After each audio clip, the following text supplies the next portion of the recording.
दोस्तों, गोदी मीडिया तो हमेशा से मुसलमानों का दुश्मन रहा है। 12 सालों में इसने चाटुकारिता करते करते अपनी गरिमा और अपना सम्मान खो दिया है। अब मुसलमानों के खिलाफ लगातार थंबनेल और टाइटल देकर भी मुसलमानों को गलत ठहराया जा रहा, उन्हें जिहादी कहा जा रहा है। दोस्तों, जिस तरह से गोदी मीडिया के थंबनेल आ रहे हैं मुसलमानों को लेकर, बेहद अफसोसजनक है कि किस तरह से संविधान की धज्जियां गोदी मीडिया नोएडा में बैठा उड़ा रहा है। मुसलमानों का क्या नरसंहार करना चाहता है गोदी मीडिया। पूरी तरह से गोदी मीडिया उतर चुका है नीचता पर, उतर चुका है संविधान की धज्जियां उड़ाने के लिए। और तो और दोस्तों, गोदी मीडिया नैरेटिव सजा रहा है कि कैसे मुसलमान इस देश का दुश्मन बना रहे और उसके खिलाफ खड़े होने का तादाद जो है वो बढ़ती रहे। पूरी तरह से गोदी मीडिया ने थंबनेल और टाइटल देकर मुसलमानों को इस देश का दुश्मन घोषित कर दिया। खबर बताऊंगी दोस्तों। नमस्कार, आप देख रहे हैं बामसेफ न्यूज और मैं हूं आपके साथ शैला। दोस्तों, गोदी मीडिया ने तो मुसलमानों के प्रति इतनी नफरत भर दिया है कि अब इस थंबनेल को देख सकते हैं। इस थंबनेल को जिस तरह से मुसलमानों को जिहादी कहा गया, उनके लिए अब आम बात हो गई है। रोज रोज मुसलमानों को जिहादी कहना गोदी मीडिया और सरकार की चाटुकारिता करने के साथ साथ मुसलमानों से नफरत भी करती है। गोदी मीडिया जिस हिसाब से रिपोर्टिंग कर रही है, उसे देखकर तो लगता है कि गोदी मीडिया वालों को भारत में रहने वाले मुसलमानों से दिक्कत है। कभी लैंड जिहाद, कभी जिम जिहाद, कभी लव जिहाद, कभी थूक जिहाद, कभी पेपर जिहाद, ये नाम गोदी मीडिया ने मुसलमानों को बदनाम करने के लिए निकाले हैं ताकि वो मुसलमानों की छवि को धूमिल कर सके और मुसलमानों को इस देश का दुश्मन घोषित कर सके। मुसलमानों से संबंधित छोटी छोटी घटनाओं को बड़ी करके उसे धार्मिक एंगल जोड़ना अब गोदी मीडिया का काम रह गया है। सरकार से सवाल नहीं पूछेगा और हर मुद्दों को छिपाने के लिए मुसलमान लाएगा। मीडिया टू पक्षों की लड़ाई में धार्मिक रंग देकर आरोपी या पीड़ित का धर्म बताती है ताकि लोग इस्लाम धर्म और देश के मुसलमानों के लिए दुश्मनी रखें। चाहकर भी जो सच है सच कहे तो गोदी मीडिया ने देश को अब हिंदू मुसलमान नफरत का अड्डा बना दिया है।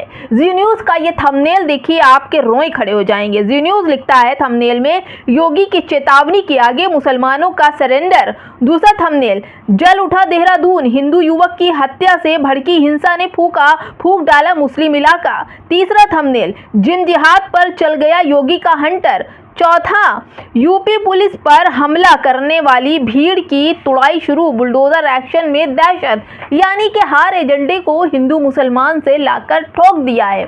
मुसलमानों को किसके कहने पर डराया जा रहा है। अक्सर वीडियो सामने आ रही हैं, जेएसआर के नारे लगवाए जा रहे हैं। दोस्तों, सुल्तानपुर में 2 युवकों से जबरन बीच सड़क पर जेएसआर के नारे लगवाए गए।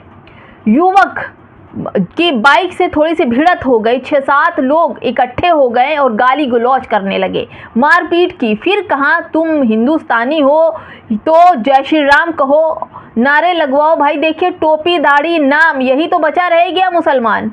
जय श्री राम के नारे लगवाए गए। पीड़ित को 25,000 रुपए जो मशीन उसके जेब में थे छीन लिए गए। सब कुछ हो रहा है केवल मुसलमानों के साथ और मुसलमानों को ही दुश्मन बनाया जा रहा है। इस पूरी घटना का वीडियो भी सामने आया है जो 2-3 दिन पुराना है, लेकिन घटना तो नई है। इस घटना के बाद से दोनों युवकों में तबीयत बिगड़ गई है। साथ ही दोनों शर्म की वजह से पुलिस के पास शिकायत करने भी नहीं गए, क्योंकि उनके साथ मारपीट के साथ उन्हें शारीरिक चोट भी पहुंचाई है। दोस्तों, इस घटना के सामने वीडियो आने में दिख रहा है कि 6-7 लड़के बाइक से जा रहे हैं।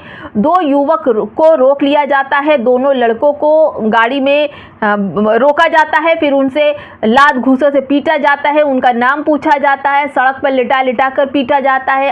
आरोपी 20 मिनट तक दोनों युवकों को पीटते रहे और पुलिस और इस देश का प्रशासन सोता रहा। इसी बीच कोई थप्पड़ मारता, कोई लाते मारता, साथ ही गालियां देते रहे। इसके बाद दोनों को झाड़ियों में धक्का दे दिया गया, फेंक कर चले गए मरा हुआ समझकर। आखिर माफिया तो खत्म हो गई, ये माफिया कहां से उजागर हो रहे हैं? क्यों मुसलमानों पर हत्याएं हो रही हैं? क्यों मुसलमानों को मारा जा रहा है? युवकों से बार बार जय श्री राम के नारे बुलवाए गए, दोनों युवक माफी मांगते रहे, छोड़ दो भैया बोलते रहे, लेकिन आरोपी उनको पीटते रहे। इसी बीच आरोपियों के साथी ने उन्हें पीटने रुकने से रोक दिया, फिर दोनों को बाइक से जाने को कह दिया गया, झाड़ियों में फेंक दिया गया। दोस्तों ये चल रहा है, इसको गोदी मीडिया नहीं दिखाएगा क्योंकि ये मामला मुसलमानों की मारपीट से है। पीड़ित युवक आफताब आलम और मोहम्मद जिशान प्रतापगढ़ के रहने वाले उत्तर प्रदेश के। दोनों ने आरोपियों की पहचान सक्षम पांडे, कमल चंदन और सूरज राजा के रूप में की है।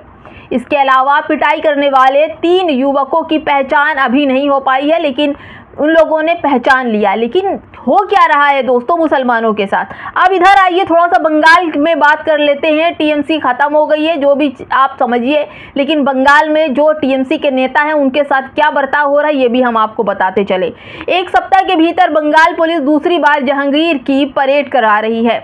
जब पिछली बार परेड कराई तो उसमें जहांगीर खान ने हाथ जोड़कर कान पकड़कर माफी नहीं मांगी थी, तो इसलिए दोबारा फिर से पुलिस वालों ने, बंगाल की पुलिस ने जहांगीर खान की परेड फिर से निकलवाई। इस तस्वीर में जहांगीर खान की परेड कराई जा रही है। वो एक तस्वीर में हाथ जोड़े खड़े हैं, दूसरी में कान पकड़ रहे हैं। उन्हें सरेआम बाजार घुमाया गया, बेइज्जत किया गया। यह तस्वीर क्या संदेश दे रही है? यही कि जहांगीर के कोई अधिकारी नहीं है, वो दोयम दर्जे के नागरिक हैं। यहाँ बताना जरूरी है कि जहांगीर बंगाल की फल्टा विधानसभा सीट से प्रत्याशी थे, यानी कि टीएमसी का कहा जाए यह दोयम दर्जे का मुस्लिम नागरिक हो गया है। उसकी सीट पर चुनाव हुआ तो पहले यूं बूथों पर चुनाव रद्द कर दिया गया, फिर पूरी सीट पर चुनाव रद्द कर दिया गया। जब बंगाल में भाजपा की जीत गई तो उस सीट पर दोबारा मतदान हुआ। जहांगीर ने बचने की गरज से चुनाव से पीछे हटने का निर्णय लिया और शुवेंदु अधिकारी के समर्थन में बयान भी दिया। इसके बाद फल्टा का नतीजा आया और भाजपा जीत गई, लेकिन फिर भी जहांगीर खान को छोड़ा नहीं गया। सड़कों पर हाफ पैंट में घुमाया गया, कान पकड़वाया गया, परेड करवाई गई। जहांगीर को लगा होगा कि चुनाव के पीछे हटते ही भाजपा को वॉक ओवर देंगे, लेकिन शुवेंदु अधिकारी के समर्थन वाले बयान देने के बाद भी भाजपा उन्हें बख्श देगी, ऐसा हुआ नहीं। लेकिन यह मूलभूत भूल गए थे कि जिस राज्य में चुनाव का मुद्दा ही जहांगीर और उसका समुदाय हो तो पार्टी भला उन्हें कैसे बख्श देती है। जहांगीर शायद भूल गए थे कि उनका समुदाय भाजपा की प्राणवायु है। युवा समुदाय या उनके नेता जिसका सताया जाएगा उतना ही ज्यादा भाजपा जीतेगी। बंगाल की सत्ता में आने के बाद जहांगीर के साथ ऐसा सुलूक किया जा रहा है, वो सोचा भी नहीं जा सकता था। वो लोकतांत्रिक है, मदर ऑफ डेमोक्रेसी में ऐसा होता है? अगर होता है तो फिर तो ऐसे ही अभिषेक बनर्जी के साथ क्यों नहीं हो रहा है? अभिषेक बनर्जी की भी परेड होनी चाहिए, अभिषेक बनर्जी को भी कान पकड़कर सड़कों पर घुमाना चाहिए, लेकिन ऐसा नहीं हो रहा है, जहांगीर के साथ हो रहा है। जहांगीर टीएमसी नेता अभिषेक बनर्जी के करीबी माने जाते हैं। बंगाल पुलिस, बंगाल सरकार अभिषेक बनर्जी या उनकी बुआ की ऐसी ही परेड निकलवाए तो जाने, लेकिन जहांगीर तो मुस्लिम है और मुस्लिम होने की सजा एक अपराधी है, और जहांगीर माफिया है, जहांगीर गुंडा है। तो फिर वो जिस दल से जुड़ रहे थे उस दल के संरक्षण में थे, उस दल के जो टॉप नेता थे वो बड़े अपराधी क्यों नहीं हुए? उनकी परेड क्यों नहीं निकाली गई? जिस दल से जहांगीर खान जुड़े थे यानी टीएमसी ममता बनर्जी की सीट से, आखिर ममता बनर्जी की परेड क्यों नहीं निकाली गई? अभिषेक बनर्जी की परेड क्यों नहीं निकाली गई? अब मुसलमानों को भी एक सलाह है, ऐसे आदमी को बिल्कुल भी सपोर्ट ना करें जिसका अपराध से कोई नाता हो या आपराधिक प्रवृत्तियों का हो। नेता उसूल पसंद होना चाहिए, वो मर जाए लेकिन उसूल से कोई समझौता ना करे। दुनिया का इतिहास भी यही बताता है कि वो लोग जिन्होंने समझौते किए उन्हें इतिहास ने डरपोक लिखा, और वो लोग जिन्होंने अपने उसूलों से कोई समझौता नहीं किया और इसी वजह से फांसी पर लटक गए, इतिहास उन्हें हीरो बताता है। क्या लगता है दोस्तों, आज बचने के लिए हाथ जोड़कर कान पकड़ने वाले जहांगीर का उसूलों से भी सारोकार होगा?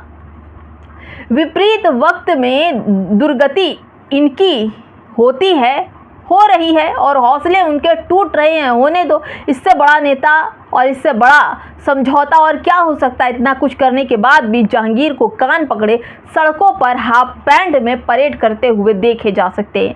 फिलहाल दोस्तों, मुसलमानों के लिए जहर परोसना इन गोदी मीडिया का काम है। वो लगातार ऐसा कर रहा है, चाहे वो नागरिक व्यापारी हो, पंचर बनाने वाला हो या फिर इलेक्शन लड़ने वाला नेता। अगर मुसलमान है तो उसकी कोई औकात मीडिया नहीं रहने देगी और मीडिया पत्तल चाट चाट के मुसलमानों को इस देश का दुश्मन एक दिन घोषित कर देगी। क्या कहेंगे कमेंट में जरूर बताइएगा दोस्तों। क्या है आपकी राय? नमस्कार।